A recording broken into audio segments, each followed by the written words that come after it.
नमस्कार। मिथिला चैप्टर के गीत संगीत कार्यक्रम में हम सुषमा झा अहाँ सबके फेर से स्वागत करै छी।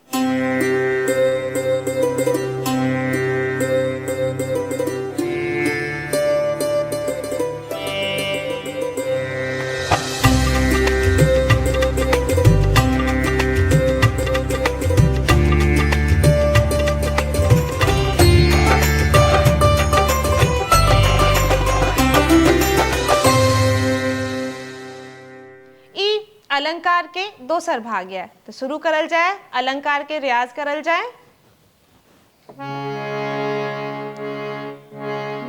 अखन तक जे अपना सब सीखने रहिए वो 3 स्वर तक के रहे, अब हम 4 स्वर के अलंकार लेबे। सा रे गा मा रे गा मा पा गा मा पा धा मा पा धा नी सा सा नी धा पा नी धा पा मा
ग रे सा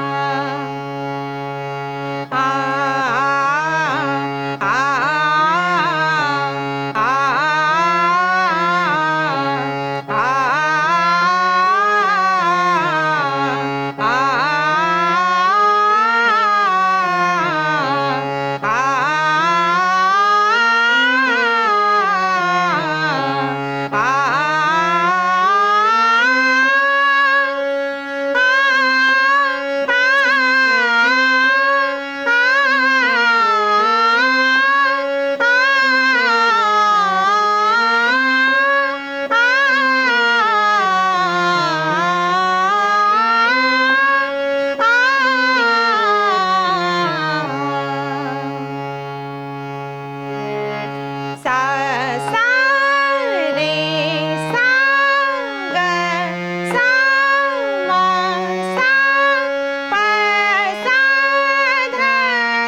जते अलंकार आइ अपना सब सीखने छियै, जते ओकरा जते रियाज करबै ओते अहाँके सुर स्ट्रॉन्ग हैत, ओते अहाँके सुर अच्छा लागत। तऽ खूब रियाज करू, खूब प्रैक्टिस करू, जते अहाँ गेबै ओते अहाँके सुर अच्छा हैत और गीत अहाँ बढ़िया गायब। तऽ रियाज करू। नेक्स्ट एपिसोडमे अपना सब डिस्कस करब 4 कोमल स्वर और तीव्र स्वर, एकर अलंकार अपना सब नेक्स्ट एपिसोडमे सीखब। आइके लेल एतबे, धन्यवाद।